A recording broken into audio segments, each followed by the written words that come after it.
Hello বন্ধুরা, কেমন আছো তোমরা? তা দেখো, আমি রান্নাঘরে চলে এসেছি।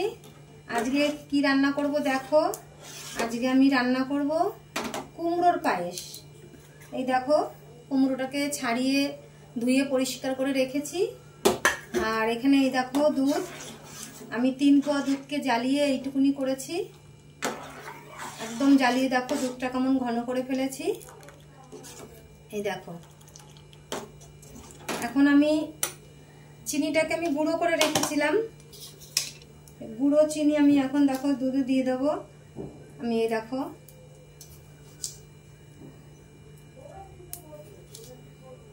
আমি 3 চামচ মতন গুঁড়ো চিনিটা দিয়ে দিলাম।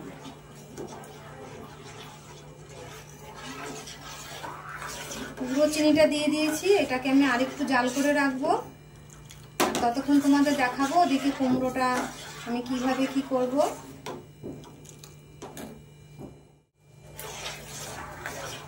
দেখো, এখানে চিনি দিয়ে দিলাম। আর এখানে এই দেখো কটা এলাচ আমি মুখটাকে ছাড়িয়ে নিয়েছি, নিয়ে এলাচটাও দিয়ে দিলাম। দুধটা আমি জ্বালিয়ে জ্বালিয়ে দেখো দুধটা কতটা মোটা হয়ে গেছে। একদম ঘন করে জ্বালিয়ে নিয়েছি।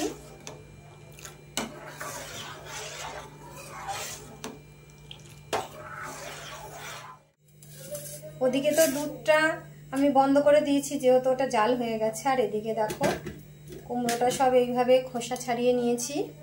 এবার কুমড়োটা এইটা দিয়ে দেখো আমি ঘষে নেব। তো এই দেখো সব আমি এইভাবে ঘষবো। ওপর দিকে কিন্তু একদম তোলা যাবে না, পুরোটাই আমি ঘষবো এইভাবে নিচের দিকে দিয়ে। তাহলে সবকটা একরকম ভাবে হবে। আর ওপর দিকে নিলেই সেটা বাটার মতন হয়ে যাবে অনেকটা। আর এইভাবে আমি করছি। এই দেখো এইভাবে করলে এই দেখো সবই এরকম দানা দানা, আর এরকম সব একরকম থাকবে। দেখো সবটা দেখো ভালো করে, সব লম্বা লম্বা সরু সরু, বেশ কি সুন্দর হচ্ছে না? সব পুরোটাই এরকম হবে।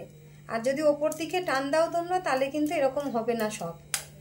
তাহলে সেটা ভালোও হবে না, অন্যরকম হয়ে যাবে। আর সেদ্ধ হতেও তো এই একই রকম থাকলে একই রকম টাইমে সেদ্ধ হবে। আর যদি ওইভাবে হয়, যেগুলো গুঁড়োগুলো সেগুলো তাড়াতাড়ি সেদ্ধ হয়ে যাবে, আর এগুলো হবে না, আর দেখতেও ভালো লাগে না জিনিসটা। তো যাই হোক, আমি সব এরকমভাবে পুরোটা আমি এইভাবেই ঘষে নেব।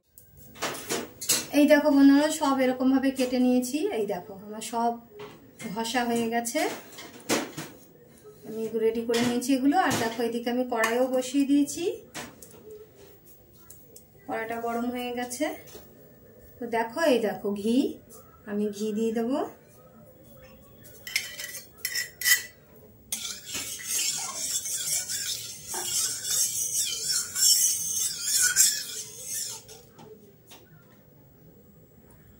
ঘিটা গরম হয়ে গেছে। আমি কুমড়োগুলোকে এবার এই ঘিতে সব ভেজে নেব।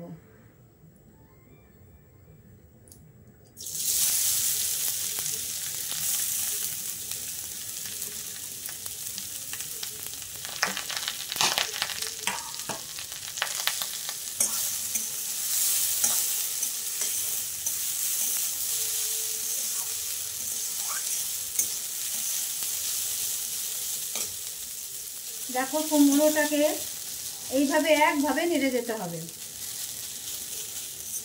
যাতে কুমড়োটা পুড়ে না যায়। এইভাবে নেড়ে নেড়ে আমি ভেজে নেব। ততক্ষণ ভাজবো যতক্ষণ এর কাঁচা গন্ধটা থাকবে। কাঁচা গন্ধটা যাতে না বেরোয় সেইভাবে আমি ভাজবো। তোমাদেরকে আমি দেখিয়ে দেবো আমি কতটা ভাজলাম। দেখো হয়ে গেছে কুমড়োটা ভাজা, একভাবে নেড়ে যেতে হবে। তো দেখো কতটা কুমড়ো আর কতটুক হয়ে গেল, এটা পুরো সেদ্ধও হয়ে গেছে। আর ওদিকে তো আমার দুধটা তো জাল কড়াই রয়েছে, পুরো রেডি করে রেখেছি। দেখো আমি এবার এই কড়াইটা একটু নামিয়ে এই যে সেই দুধটা আমি আবার একটু বসিয়ে দিলাম।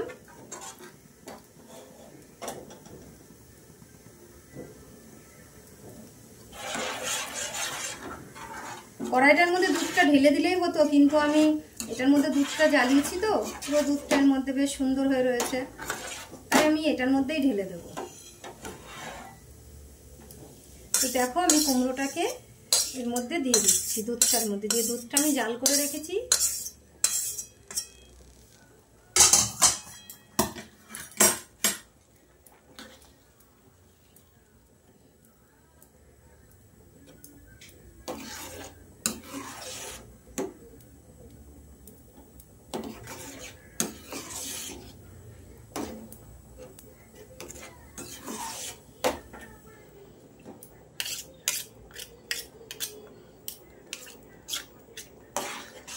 দেখো এইভাবে মিশিয়ে দিলাম, মিশিয়ে দিয়ে অল্প একটুখানি জাল করে নিলেই হবে, কারণ কুমড়োটাও পুরো সেদ্ধ করা, ভাজতে ভাজতেই ওটা সেদ্ধ হয়ে গেছে।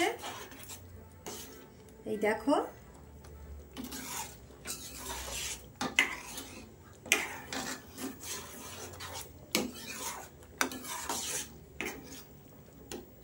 অনেক সময় কুমড়োটা দিলে কি হয়, দুধটা কেটে যায়, তার জন্য এই দেখো আমি থালার মধ্যে একটুখানি তুলে একটু দুধ দিয়েছি।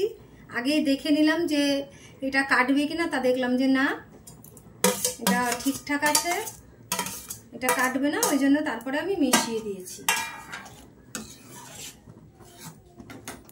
দেখো এটা একটু ফুটে উঠেছে, এটা আমার হয়ে গেছে। তো তার আগে আমি দেখো এই দেখো কটা কাজু বাদাম নিয়ে নিয়েছি, তবে আমি এইভাবে দেবো না, এগুলোকে আমি একটু থেতো করে তারপরে দেবো। ওই দেখো পায়েসটা কমপ্লিট, আর এই দেখো আমি এগুলো একটু থেতো করে নিয়েছি এইভাবে, তো আমি এইভাবেই দিয়ে দেবো। তোমরা যেরকম খেতে ভালোবাসো, যদি ভাবো গোটা গোটা দিবা তো দিবা, কিন্তু আমার একটু ভেঙে দিলেই ভালো লাগে, কারণ প্রত্যেকটা চামচে করে মুখে দেবে, তার সাথে সাথে পড়বে, বেশ ভালো লাগে তার জন্যে।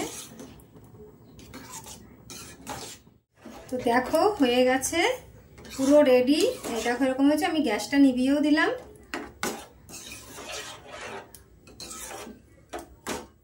দেখো বন্ধুরা পায়েসটা রেডি হয়ে গেছে, এই দেখো এরকম হয়েছে, এই দেখো দেখেছো এরকম ঘন হবে, এরকম হবে। পায়েসটা খেতে খুব ভালো লাগে, তোমরা বানিয়ে খেয়ে দেখো। তোমাদের যদি ভালো লাগে তাহলে একটা লাইক কমেন্ট শেয়ার করো। এইভাবে বানিয়ে সবাইকে খাইও, নিজেরাও খেয়ে দেখো কেমন লাগে। আর চেষ্টা করো কুমড়োটা একটু ভালো দেখে নেওয়ার, একটা আছে বেশ একটু সাদাটা সাদাটা ধরনের, আর একটু লাল যে কুমড়োটা সেটা যদি তোমরা নিতে পারো, ওই কুমড়োটা খুব ভালো হবে। তাহলে তো যাই হোক, আমার ভিডিওটা যদি তোমাদের ভালো লাগে তাহলে লাইক করে দিও। আজকের মতন এই অবধি, টাটা বন্ধুরা।